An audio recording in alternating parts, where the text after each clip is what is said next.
Hi everyone, welcome to the weekly politics show. I'm Councillor Puru with co-host Councillor Andrew Wood.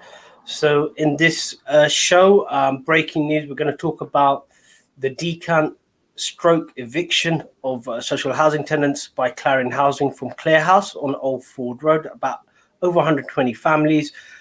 Then we're going to go to a related issue after the break, talking about the motion that was put forward at full council about bringing housing associations accountability, residents having a vote, whether they wanted to transfer or not. And then after that break, we're going to go into the livable streets debate at the full council. Andrew will give us a lowdown, and also some of the things I've heard from campaigners and off the record conversation with council officers. And then finally, we're going to talk about the Ofsted report, which has been making news on social media. Eastern Inquirer's done a piece as well on that. So we're going to go straight into a break. After the break, we're going to go straight into the decant stroke eviction at Clare House by Clarion Housing.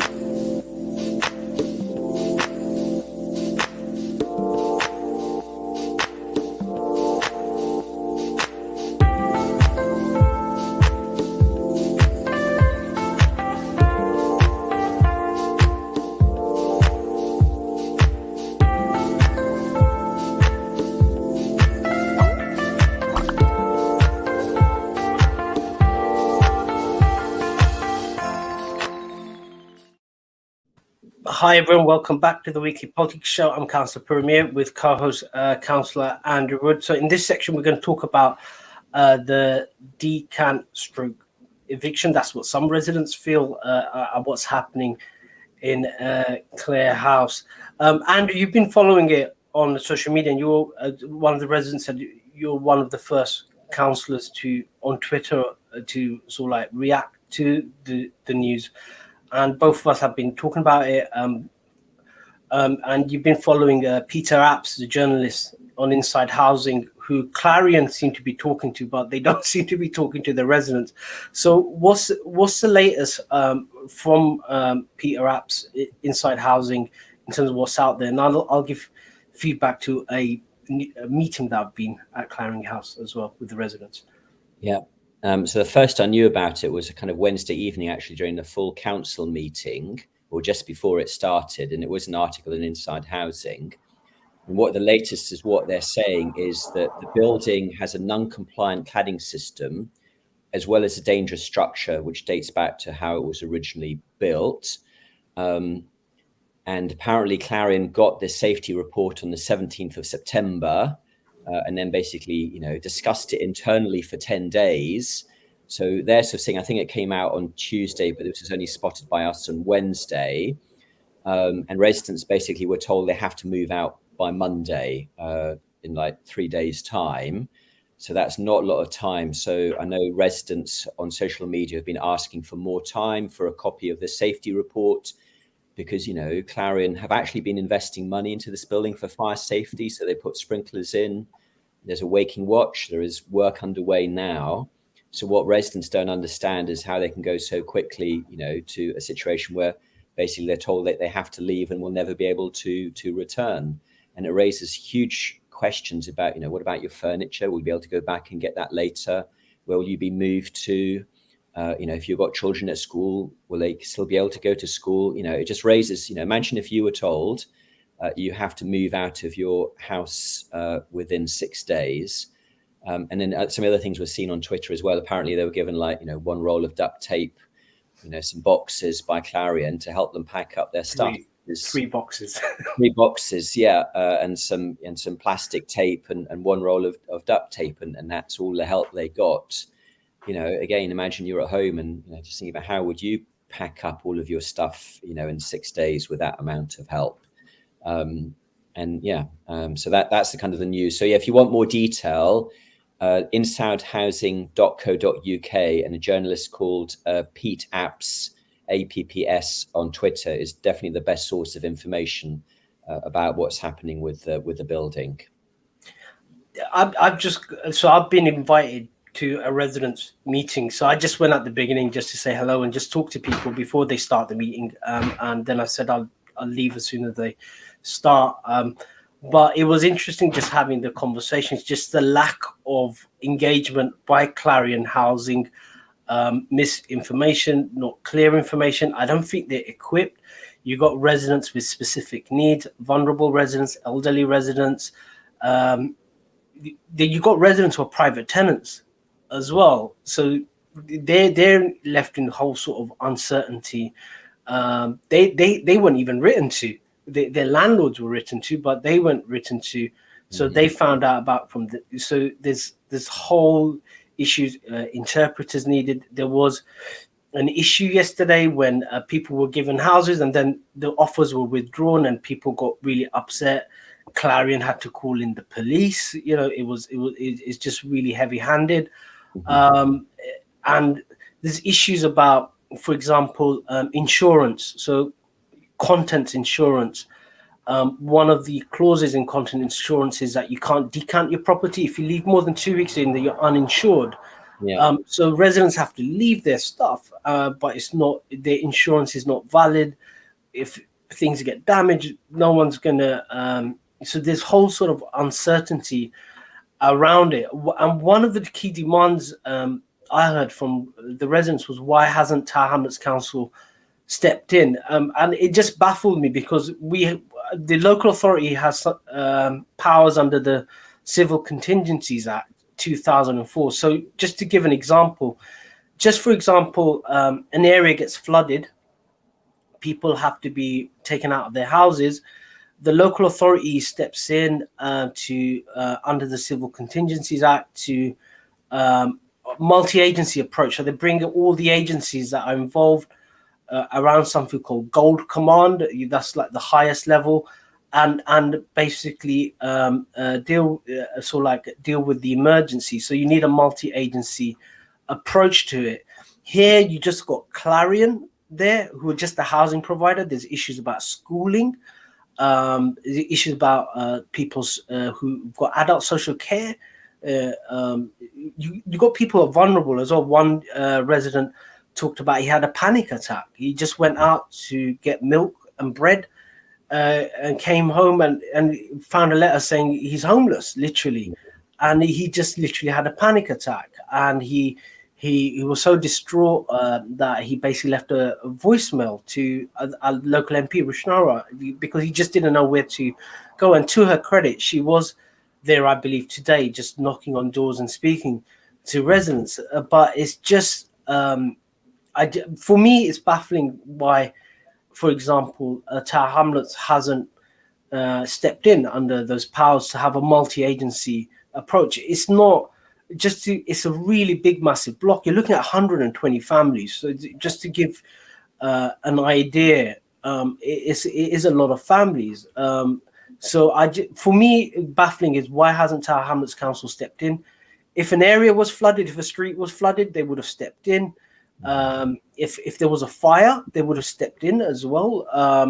I just don't understand why we haven't had this multi-agency approach. Andrew, do you have any ideas why Tower Hamlets haven't stepped in? So I just got an email earlier. So I'm just actually opening up just to make sure to see what it actually says. So basically it says Clarion. Yeah, it doesn't say anything about what we're doing. So for example, what I would expect, and again, these are the lessons from Grenfell. So Grenfell, obviously, it was one night people were left homeless, whereas at least in this case, we've got 6 days and people, will be homeless potentially, but there is 6 days to at least 6 days to help them find more. And of course, as I said earlier, the residents are actually asking for an extension and they want more time. So it may well be that happens. But if that weren't to happen, then they've got 6 days. So what I'd expect, for example, today, would be somebody from the education team at Tower Hamlets Council to be there to start, answering questions and sort of providing, they should have a list of all of the primary schools and secondary schools with spare places, so that if, for example, somebody says, well, I may be able to move in with my sister, but she lives on the Isle of Dogs, could we move to the Isle of Dogs and, could could my child go to a school in the Isle of Dogs temporarily until we sort something out better? And therefore they'd have a list of how many school places were free on the Isle of Dogs and in which schools. So at least families would have some information about what their educational options would be. And the same thing for adult social care. Again, I don't know how many families, in receipt of adult social care, but there should be somebody there from the council to deal with those issues. And I've yet to see any evidence of what the council are sort of doing about some, where they have a direct responsibility. And the other thing I'm unclear about, so on the housing waiting list, so there's different categories of need, and category 1A, the top priority, is something called urgent decants, which is where you have to urgently move out of your home. And I don't know how that gets triggered, but I had assumed that people in this block would be able to apply for those urgent decants and therefore be available to bid for any other property in Tower Hamlets, not just Clarion housing property. Because what I'm hearing, I may be wrong, is it only Clarion properties that they're allowed to bid for or to move within. And Clarion, don't have 120 properties lying empty, ready for people to move into. So that's another issue that needs follow up as well. Are we going to help with the housing situation or not? Yeah, I think it's a conceptual thing. I think this is my reading of the situation. I think the council just think this is a housing issue. So we're just moving one family from one place to another. Yes, that if you break it down, that is it. But because of the scale of it, it's 120. It ceases to be a housing issue. It's actually an emergency because there's so many agencies involved. There's so many things. Clarion are just a housing provider. They're not privy to all these other informations. They're not privy to residents' needs, etc. That's something the local authority is privy to or can ask for that information. And I think there just needs to be a conceptual rethinking of this issue. This is not a simple decant. This is actually an emergency. Just like if a whole area got flooded, Tower Hamlets Council would be expected to step in to be the first responder. For example, there's a lack of we haven't stepped in as a first responder in this issue, but it just shows that the council just does not seem to be equipped to deal with this issue. And I know when I sat in audit, the civil contingency team did talk about the lessons from Grenfell when I sat in audit, I think a few years ago. But it seemed like none of the lessons have been learned. Why hasn't this? It's a similar situation. Mm-hmm. Andrew, are we equipped, and how many other buildings can this potentially result to? And why isn't there any forward planning in this? Well, so one of my first questions on social media is, I assume there's a plan for this to happen because somebody contacted me on Twitter. The other buildings in other parts of London, very similar things have happened where basically within a matter of days, hundreds of people were told you have to leave your property, it's not safe. And given that we have more fire safety issues than any other borough in the country by more than twice as much, this was almost inevitable. So there should be a plan somewhere as to what our role in it is in all of this stuff. So I'm curious to see the plan. There's also a risk register that we have. So definitely on the risk register, it talks about fire safety, but I don't remember specifically about this issue because it's not just fire safety. There's wider issues about schooling and adult social care. I talked earlier about, we got an email this afternoon. Actually, just to read what it says, it does say, Tower Hamlets Council is supporting the operation by offering accommodation to residents facing the move. That's all it says. There's no other detail. So that does imply that residents of Clare House will be able to bid for the wider pool of council housing. That's my assumption from reading this, but that's the only place I've seen that, and there's no more detail in it. So that's the other issue that we'll need to follow up on is what does that sentence actually mean?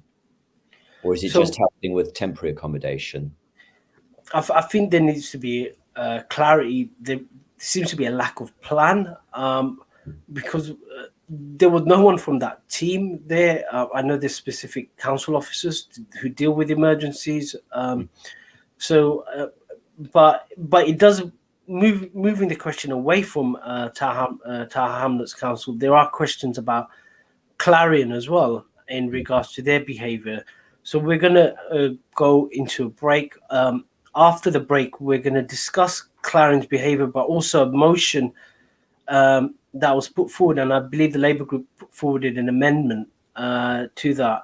So we'll go straight into a break. We're going to discuss issues in regards to Clarion, which seems to be running issues, and then we're going to go into the motion that was proposed in full council.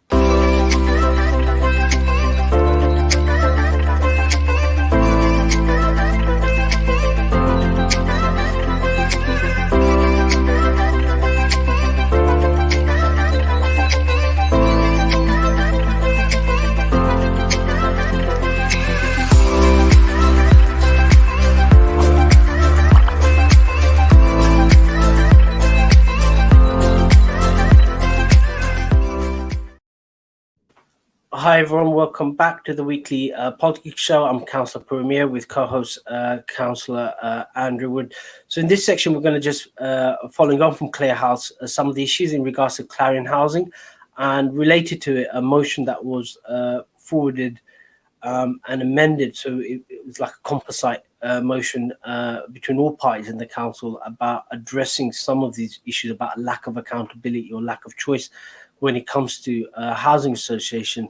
So Andrew, there's been long-running issues with Clarion. I don't have Clarion, thank God, on my ward, but just talking to councillors who do, it just seems to be a constant issue about the lack of management. They have a lot of stock on the Isle of Dogs. They have a lot of stock.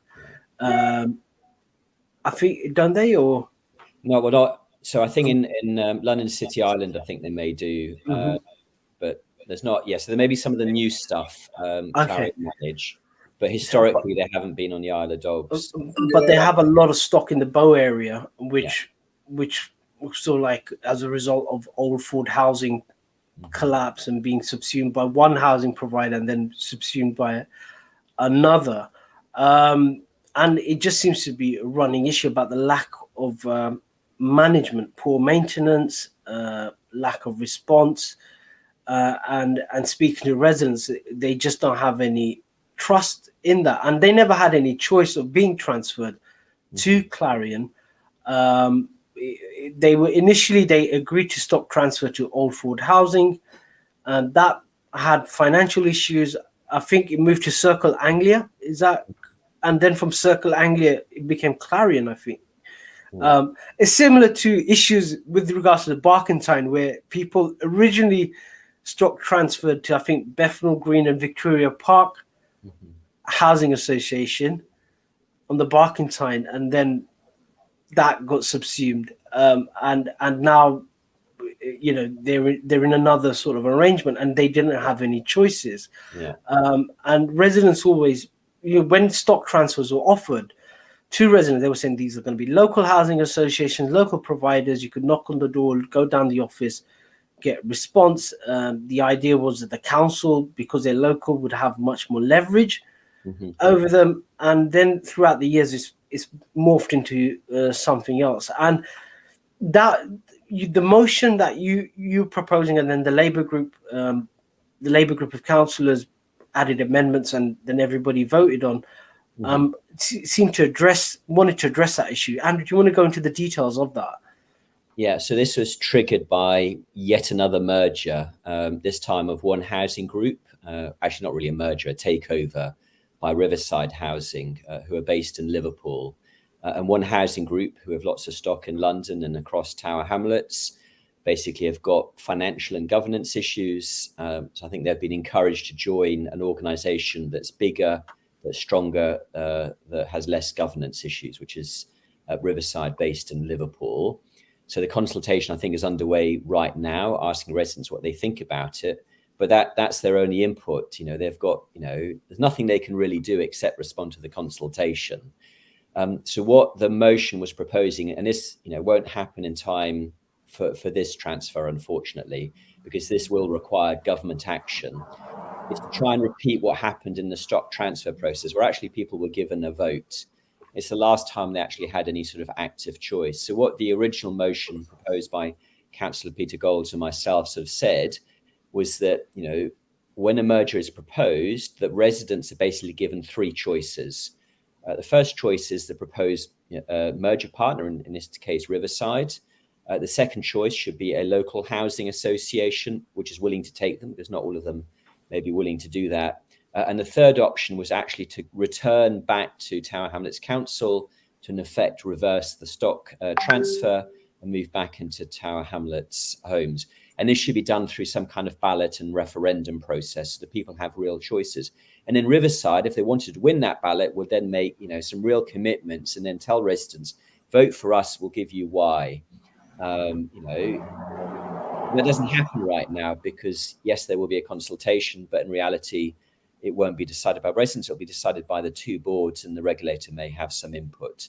So what happened on Wednesday night is the Labour group made some amendments, removed a couple of things, added a couple of things. But the main practical change was that actually they didn't want that to be an option for the reversal of the stock transfer. So for people to be able to go back to Tower Hamlets homes, they removed that as one of the three choices.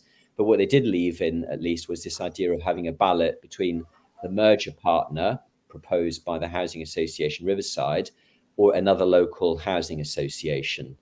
But for this to happen requires a change in legislation. So this would require the government to make some big changes. And they may not be willing to do this, but on the private side of households, they'll be making some, or talking about some big changes on leasehold side and on sort of common hold. They're talking about introducing common hold, which is a completely different way of private housing being managed. So they're talking about big changes on the private side of housing. So if you're going to do that, well, why not make big changes on the social housing side of things as well and give people choice? And actually, I think there should be more choice than just this. But the starting point is that, yes, we will write to government and try and get this idea in front of government. And there's different ways of doing that, including perhaps writing some articles for Conservative Home magazine, which we know is read by ministers, that sort of says, if you believe in freedom of choice and the market, give residents of housing associations some democratic choice when it comes to a transfer. Because if you don't do that, if you belong to Clarion, you'll belong to them as long as you stay in your property or get moved. You will stay with them for the rest of your life unless you're able to, move out and afford something privately. So the idea of this motion is to try and give people back some choice. Yeah, it is with central government, but I just want to point to a fact. I'm not going to comment on the Labour group amendments, etc. Obviously, the Labour Council, you'd support those amendments, but in the 2018 manifesto, the Tower Hamlets Labour group did support reverse stock transfer, and it is in their manifesto. So that's just a fact. I'm just stating that, nothing else. But I remember there were issues with because the issue with housing association is that they're private entities. So I remember when I think it was the Cameron government that wanted to do the right to buy on social housing, on housing association tenants, and that was the big announcement. And then they realized that legislatively, you're actually dealing with private property. So in effect, the government is confiscating or a private property and not giving the market compensation. And they felt very uneasy about that. How do you square that circle, Andrew, in terms of, I can understand where, say, a government, the current government, would want to give certainty to property rights and don't want to set any precedents for any other government coming in off the back of their legislation. How would you square that circle about that concern? Because we're not saying, so it's a good question. And as I said, this does require a change of legislation. And ironically, one of the reasons I think why this happened in the first place is because Gordon Brown wanted to move the debt off the government's balance sheet and therefore not be part of the government's balance sheet and sort of debt profile. So that's why some it's not the only reason. There are many other good reasons for doing this in the first place, but that was one of the reasons. So we're not sort of saying that we're fundamentally changing the nature of private. Okay, so there's two options. So if you're moving to another private housing association, it's just a question of which one you're moving to. So whether it's Riverside or One Housing Group or whichever, is you're not changing the private relationship. What you are changing is the mechanism, is you're changing who makes that decision. So you're basically transferring that decision from the board of trustees, because most of these organizations are charities or not-for-profit, ultimately to residents. So that's not necessarily a huge change. Where it might be a legal change would be the move back to Tower Hamlets Council, because that would be a sort of change of control from a private to a public organization. And it may be that one of the options you do this as a kind of almost like a virtual. So in effect, you move, a company that is called former One Housing Group in Tower Hamlets, then moves under the control of Tower Hamlets Council. I mean, there are ways around, because in Tower Hamlets Council has set up some housing companies itself, where it has directors, it's appointed the directors of those companies, but technically, from a reporting point of view, they are private companies. So yes, there may have to be some workarounds to this, and maybe not all of these options would work, but I think the fundamental principle still stands. And I remember, Sir Michael Heseltine, when they were looking at something very similar. So government did some work a few years ago, and I've forgotten about this. So this idea of about knocking down estates and estate regeneration, redeveloping them, Michael Heseltine, when he was part of government and still in the Conservative Party, they wrote an official paper that basically said, if you want to demolish people's buildings, you should give them a vote on that. And that would have been a vote on private estate. So the idea that government, give people a vote to make some decisions about their own homes actually has already been done by government under different circumstances in Michael Heseltine's work already. So, that's a principle that we could quote in some of this stuff as well. And in the end, what the Mayor of London, Sadiq Khan, did is that he kind of made those votes for estate regenerations, but he did it via sort of the money option. He said, if you want some money from us, then you have to have a ballot paper. So one of the ways around this is maybe governments will say, if you do a referendum, we'll give you a little bit of money in return. And there is lots of money in the sort of affordable housing program. So there may be some ways around some of these problems. Because the loans given to housing associations are underwritten by a government agency. So that could be the bite to force housing associations to behave. So then you don't have to change legislation. So just an idea. How hopeful are you that the new Secretary of State would listen? I know he's in charge of the levelling up agenda, which is mainly focused outside of London. So how hopeful, from your opinion, are you privy to any, listening to any conversations anybody's having or anything like that? How hopeful are you that that's going to be taken up by the current Secretary of State? So Michael Gove in the past has been a radical. He made some big changes when he was Education Secretary. So I don't think he'd be afraid to make radical changes. The problem is always the Treasury. So anything involving money they may not like. But actually, you reminded me, Clarion, in the last allotment of government cash that the Mayor of London gave to housing association to build new social properties, Clarion got over £200 million. So they are borrowing or being, not borrowing, sorry, that's wrong. They're actually being given by government to build new affordable housing. So there is a financial incentive or a stick that we have over their heads to do some of this stuff already. So I think, this is an agenda that we'll need to push. We'll have to do this collectively. The council, Peter Golds and I can try and push it. Councillor Mark Francis, I know, is very passionate about some of these issues and has done lots of work as well. So it may be that we try and push this from different angles and see whether the door will open. But I think if government are keen to reform the private sector and make big changes, then the question will then come, well, why don't you do the same thing for the social housing sector?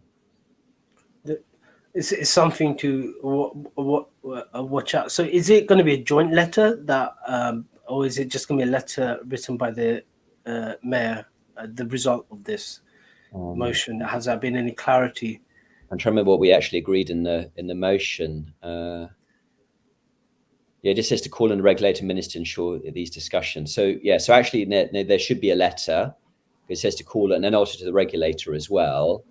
So yeah, but ideally, yes, it would be a joint letter, because I think if there was to be a joint letter, that would carry even more weight than just a letter from John Biggs or just a letter from Peter and myself. Yeah, so that's. But I think this idea of an article, I was talking to Peter about this yesterday. I think that would be the stage one of this, would be to do the article first, to start selling the idea, and then maybe then follow up with a letter. Understood. So watch this space. It's an ongoing issue. It's an ongoing issue on the island, and it's an ongoing issue in terms of what's happening in Bow with Clarion housing, or has been, and it might be an ongoing issue in Miah. There are rumours of mergers between Eastern Homes and Poplar Haka. You hear different versions from both housing association chief executives, but they were in discussions. So it might be something that affects residents in Miah as well.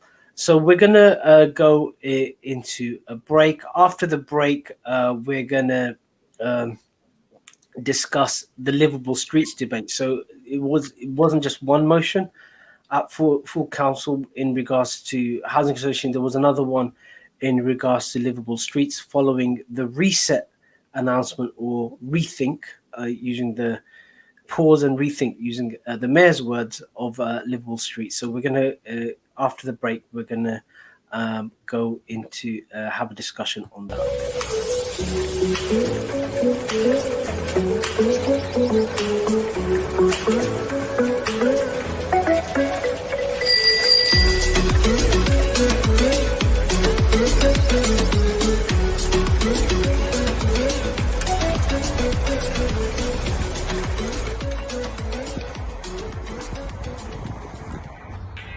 Cycling in London is not child's play.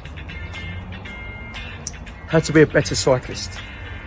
Listen to my show, only on Relax Radio. I'm Kevin. Join me every Thursday, 5 p.m. Look forward to seeing you.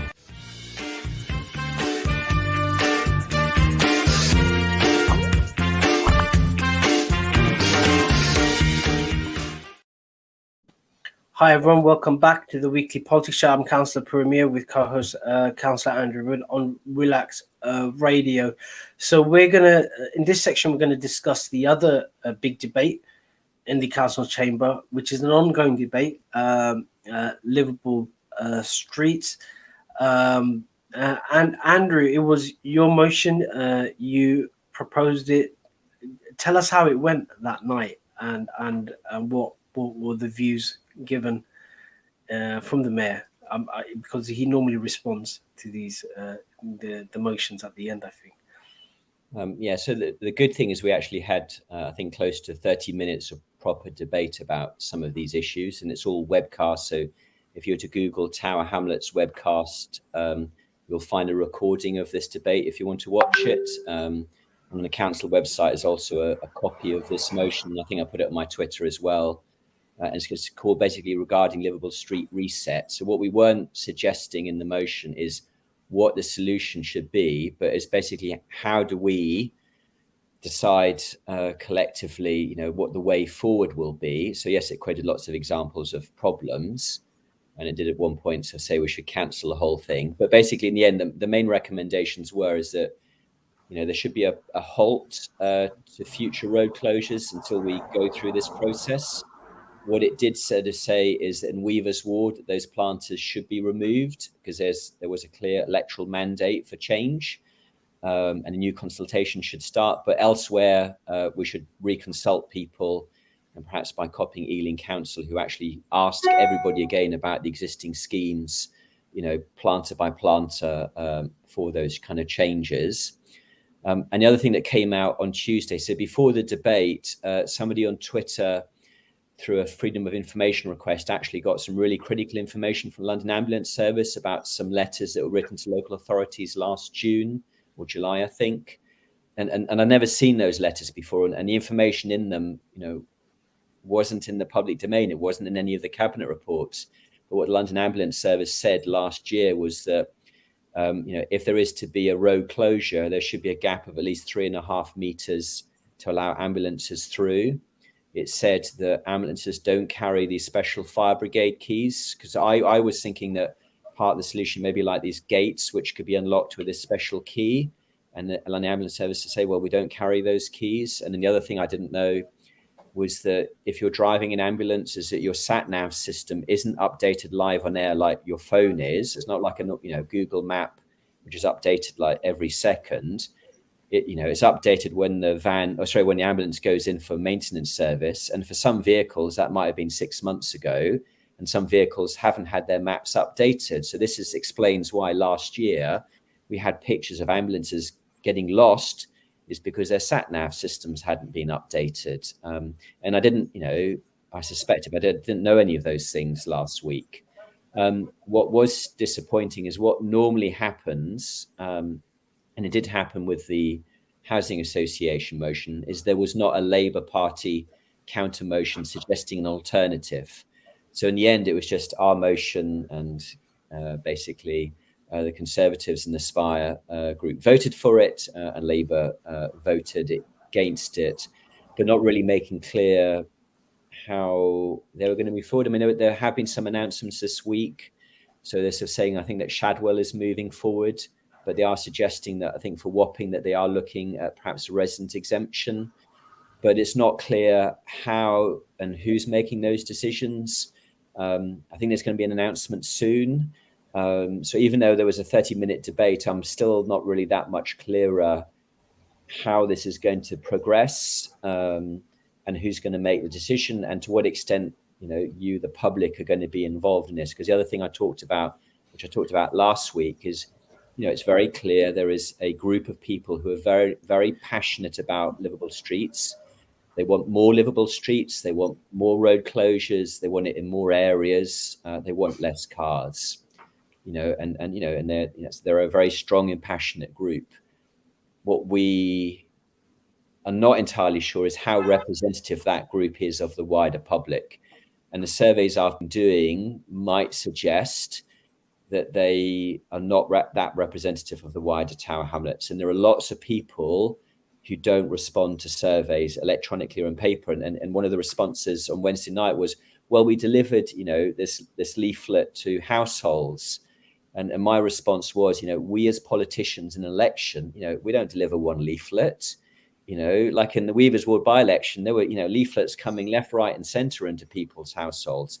Because I think the Liberal Democrat rule is you have to deliver at least 7 leaflets to actually get your message across. So you can't just rely on one envelope of stuff. And I know there are issues as well, because I still have doubts about how well those envelopes with a survey were distributed in tower blocks where there's a front door which you can't get past, because I know that was an issue in my area.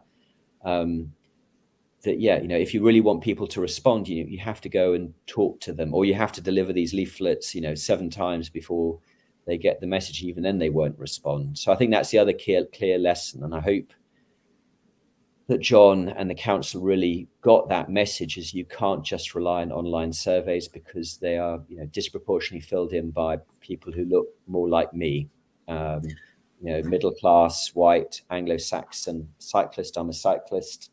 I used to cycle a lot more, and I'm trying to get back into the routine, but I'm not typical of Tower Hamlets. I think the other thing is we don't have sufficient data. And so what I do, what I do as a politician is I always triangulate. So I'd never, ever go with just what I've heard. I'll go, this is what I've heard. I'm just going to verify. I'm going to speak to someone else. Then I'm going to look at some basic facts. And the truth is somewhere in between normally. And that's what, and then you take a view as to how to move forward with any specific issue. In this case, there is no triangulation. It's just people just making assumptions, like even like when debating on social media, it's rich people who drive in Tower Hamlets. I'm like, what not the guys I know, what Priuses with the London taxi badge, TFL permits. I didn't know they were the rich of Tower Hamlets. It's that kind of just complete disconnect. And if we just had the data, then that would just, you have a basis for a discussion saying, okay, this is what the pollution level is, or this is what the traffic flow is. These are the people who use the cars. Let's have a discussion. It's all based on assumptions and impressions. And I did speak to someone, I did have off the record conversation with one of the council officers, where I said, look, each way you do a survey or has its own biases. You could do it, and it's a combination of things, but it has to be grounded on data. Then you actually know what the reality is. You could, and at the moment there isn't that. The each method of survey, and your survey demonstrated that has an inherent bias in it, and it just so we need to. We at the moment we just don't know what the truth of the matter is, and it's just this debate is just going around in circles until we have basic facts. And I just hope that the council officers are collecting the data, because when I spoke to the councillors in Haringey, the lead member who was leading it, they were very slow off the block. Enfield went first. They were very wait and see. And they were saying, we just need to know who uses cars in the area. So they're very slow. They went to Waltham Forest, spoke to the officers, etc. They didn't use PCL Consult. They're using Sustrans. Again, a lot of people have issues with, but it's in-house. It's led by council officers. Sustrans are just advising, but it's a very slow, data-driven approach, which hasn't happened in Tower Hamlets. They just want to rush it through. They assumed that people were going to kick up a fuss. That was the advice that PCL were giving them, because that's the Haringey councillors confirmed that. PCL were giving advice that people will kick up a fuss. You just basically nod along, but you just push the scheme through and everything will be okay. So it's just, I think we just need to look at processes, and at the moment there isn't a discussion on the processes. It seems like the mayor or the decision makers in the council are looking at the outcomes. We'll just move this here, move this bus gate here, we'll give an exemption here. We still haven't looked at the actual processes, because unless we get the processes right, the outcomes are not going to be correct. You're just firefighting. Did the mayor or anyone give an indication timetable wise, or was it just giving out the stats on air pollution? That was the main thrust. No, I mean, we didn't even talk about that. About because we do have to do work on air quality. Obviously we've got ULEZ coming, in 25 days, so that will have a bit, potentially a big impact. But I actually had dinner on Brick Lane a couple of weeks ago, I think on a Monday or a Tuesday night, and deliberately sat so I could watch Brick Lane Road to see the cars that went by. There wasn't a huge volume of cars, maybe one every minute where I was sat, and I was looking at the drivers trying to work out, who are they? Are they local? And it was too difficult. But it would have been fascinating if, because the council can do this, to get the license plates and see where people actually live. Were those people out of towners, running through Brick Lane? Were they local? I don't know. It would have been really interesting to find out who those people were driving on Brick Lane actually were. And I think, yes, I think we have to sort of wait now for the mayor. We've had the debate. I made the point about London Ambulance Service, what they said, so there can be no doubt about London Ambulance Service and all this rubbish about it doesn't have an impact, because London Ambulance Service were concerned about it. And the other thing I did say is London Ambulance Service do recommend ANPR bus gates as part of the solution, because they can just drive through. So I do think a big part of the solution is a careful use of bus gates in the right locations at the right times, allowing the right people through and stopping the wrong people through. And who's right and wrong, that's a debate to be had. But I do think that is part of the solution.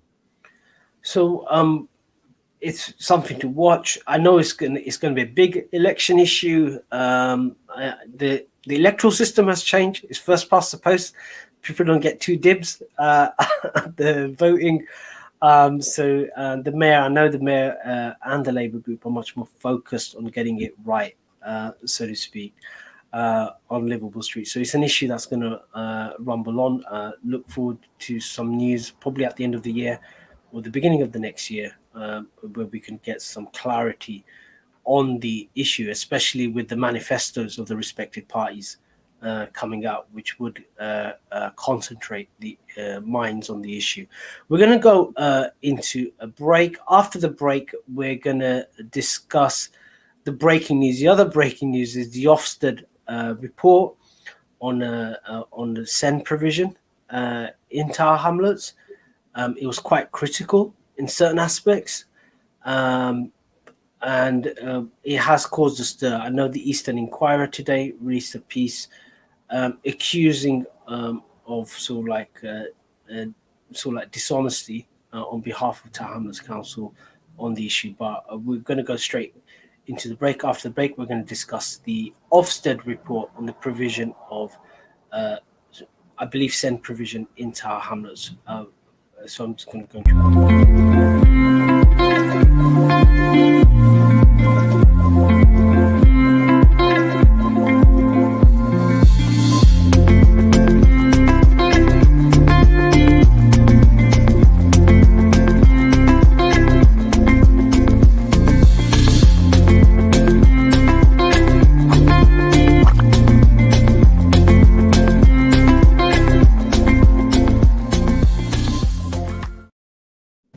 Hi everyone, welcome back to the Weekly Politics Show. We're in our final segment. I'm Councillor Puru with co-host Councillor Andrew Wood on Relax Radio. So in this section, we're going to talk about the Ofsted report, which is damning in certain aspects, but did praise Tower Hamlets Council on other aspects. So it's not, I know people on social media have been posting selective parts. It's not a single page report. It's actually multiple pages. So Andrea, over to you. You when I spoke to you, you were quite angry as to why this information was withheld, especially when you were part of a education overview and scrutiny education subcommittee, and this wasn't this news wasn't passed on, which the council. So just to give viewers and listeners sort of like background, the council committees can have a private session where the public are excluded,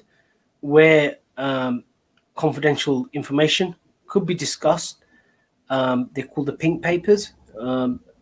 So that wasn't used. So the council knew that they normally Ofsted give a draft report. So normally when and then you respond saying, no, this is not right. And then a final report comes up. So the council knew that this was coming out, what the angles of criticisms were, but this was withheld. Even they didn't even use a provision of sort of like having a private session. Andrew, over to you. So this was an inspection of the Special Educational Needs Service at Tower Hamlets Council, as well as the NHS Clinical Commission Group. So this is an NHS and council inspection. So it's not just the council that are responsible. So the first letter, the first letter came out on the 5th of July, not to us, but was sent to Tower Hamlets Council on the 5th of July. Just under 2 months later, on the 2nd of September, we had a meeting of Children's Scrutiny Subcommittee, and this item was on the agenda. And what we were told that night was it's still draft. So I got the impression that, it only happened a couple of days before, and we can't tell you what's actually in this letter. But we've known this inspection has been coming for a year because it got delayed by COVID. So this has not been a surprise in any sense. And we have talked about it. And what we were told on the 2nd of September was, we know we've got some problems in some areas, but we're working on them. But we were definitely not prepared for some of what was then in the report. And I said they would have had that report for almost 2 months before that meeting. So as a member of that committee, I don't feel that I was kind of prepared for some bad news. I was prepared for, yes, we know there's work to do, but I thought, that the report was worse. And then what then happened was, So whether it's Monday or Tuesday is slightly unclear, but on the Ofsted website, it says Tuesday of last week, they then published this report. It's then spotted on, well, I spotted it on WhatsApp yesterday on Thursday, but on Wednesday night, we had a full council meeting where the CEO spoke, the mayor spoke. Not one of them mentioned this report. So the first official confirmation I had that the council said about this report was an email sent to council this afternoon with like a list of issues, Clare House being one of them. And I think the fifth issue down was special educational needs and disabilities local area inspection. And if you read the councillor report, it does not say the words that are in the inspection report. Let me just read them off. So what it said, Her Majesty's Chief Inspector has determined that a written statement of action is required because of significant areas of weakness in the areas practiced. And at the end, it says inspection raises significant concerns about the effectiveness of the area, and then lists 4 areas of concern. So in the communication to councillors, it repeats those 4 areas, but at nowhere does it repeat the phrase significant concerns. So if I hadn't read the original Ofsted inspection report, I would have read that and thought, oh, it sounds okay. It matches what I've been told in committee. So I was not happy with not being told that it had been issued, not being told in the Wednesday night meeting, which is the appropriate way to do it. We spent lots of time talking about Tesco price increases and some other stuff, when from my perspective, because special educational needs children are our highest priority. If you were to think about a council priority, what is our most important area?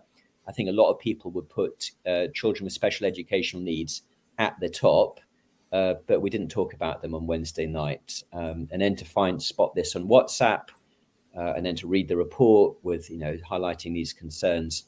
This report, yes, it did highlight some areas of good practice. It's not as bad as the 2017 Ofsted failure. I think that definitely was worse. But yeah, this is worse than I had been led to believe that we were going to get by Ofsted. So that's the reason why I said I was concerned about this. What got me thinking when I was sent by someone on WhatsApp, and I was at work. I just didn't know what it was. I looked at it while sort of like in between tasks at work, and I'm like, okay, why don't this seems like being hidden, and why is this person sending it to me? Where is this being distributed? Yeah. But one thing I picked up when reading it was there was a very well publicized campaign raising concerns about the restructuring of SEND services in Tower Hamlets, and it seemed to have picked up some of those kind of concerns, because it's just from memory. I remember the teachers union was basically opposing it, and they raised concern. It was very well publicized, that, and the professionals spoke as well about their concerns, and it seems these things have come through. And it just seems like, if that is the case, it just seems like, again, it's not sustainable. We're going to spend a whole lot of money now. So what happened with, just to give viewers and listeners a reminder, when Ofsted failed children's services, the way the council got out of that was they spent about £10 million overspend, hiring a lot of agency staff. So when I went, you can go on the council website to see what they're spending the money on. One of the largest spend was on manpower agency. So we were spending huge amounts of money on agency staff to get the department where it needed to be. And then it begs the question, if we take that money away, does it go down? And again, so similar question with SEND provision. We sort of said, we need to save money. We're going to bring in these changes. It's all going to be okay.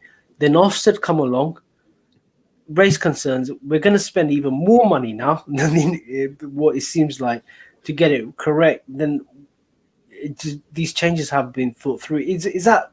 Are you having similar concerns, Andrew, or are there any additional concerns that you have reading through this? So we had too many temporary staff. So one of the things that the council is really focused on is trying to make sure as many children's staff as possible were permanent full-time staff. And also the other issue is that our pay had kind of slipped below the average for London. So one of the other things is that we've had to basically increase pay to kind of be in like the top quartile, so the top 25%, which again is another way of retaining good staff. But as I said, in some areas of the report, are positive, but some areas are quite negative. And I had hoped that all of that investment would have helped in these areas. And the concern has always been, is it sustainable to keep spending all of this extra money? What happens if we go back to a normal budget for children's services? Can it still operate? And, the problem is now we're going to have to spend even more money fixing this. So is that sustainable? And the concern has always been about the council finances. I think they've got lots of money, but the problem is that there are a number of areas where they don't do a good job, and then basically they have to throw money at the problem to fix it in the short term, which means all the money that I thought was free to spend on other things is now gone. But, some of this stuff is quite basic. It's about communication. So some of these things are not about money. For example, EHC plans are of poor quality. The outcomes and plans are generic and lack specificity. Area leaders do not have oversight of the annual review process. A lot of this stuff it's management. It's not just a question of money, though money is an issue as well. Fragmentation and provision of speech and language therapy, which means that too many children and young people do not get the specialist help and support they need. Some of that's money, but some of that's management as well. And I had hoped, because we've got a relatively new leader of children's services, that would have made more improvements in the management than what Ofsted are picking up on. So who's actually responsible for this? So I was under the impression this would be under children's services, but reading East End Inquirer, he's put it under health. Or is it both? Well, it's so in terms of the presentations at committee, it's always James Thomas who presents on this at the top, and the NHS, as I said, the NHS have a role to play as well, and some of the criticisms are aimed at the NHS. So this is a shared responsibility. They're meant to be working together, but from a top level point of view, James Thomas has always been the person who has always, at meetings talked about the SEND inspection. So ultimately, it's kind of his response. So he's kind of corporate director of children's services. So be the lead member. It's a question to ask. It might be that because of that the whole thing's fallen through. Between two legs. It's something that we need to ask. When would you have the opportunity? When would sort of like backbench councillors have the opportunity to ask these questions at the council? And you've had your committee. Are you so? When is the next bite at the cherry? So the next meeting is the 21st of October for the Children and Education Scrutiny Subcommittee. Mm-hmm. So I'm assuming that the chair will now add this as an item for discussion, because actually it was an item last time. But if not, I'll have to write to her to just remind her that, look, now that the report is out, and it's a subject we've talked a lot about over the last year. This is not the first time we've talked about SEND and the inspection, but what we now have is actually the inspection report. So what we need to know is, for those 4 areas of concern, what's being done about them. Some of them they did talk about at the last meeting, but from memory, not all 4, which is why, as I said, the outcome was a surprise for me, at least. So it's something to watch out for. I know. So like the opposition, we've got election coming up. It would be a possible election issue. So there needs to be some kind of clarity on the issue, and I'm sure there will be. So something to watch. So we're coming to the end of our show. I just want to make another announcement. I did meet Wiley earlier today. He's handed himself in. So Wiley is a famous rapper who grew up in Tower Hamlets, actually grew up in Clare House. He was on the run, and the last message from him was he was going to give himself in after he had fish and chips. I can confirm that Wiley has handed himself in. He's in good health. He's okay. And I did tell him about Clare House, so he might do something about that. But to all his fans out there, Wiley has handed himself in now. But thank you for watching this show. We're at the end of our show. But thank you again for watching. I'm Councillor Puru with co-host Councillor Andrew Wood. Thank you very much. Bye-bye.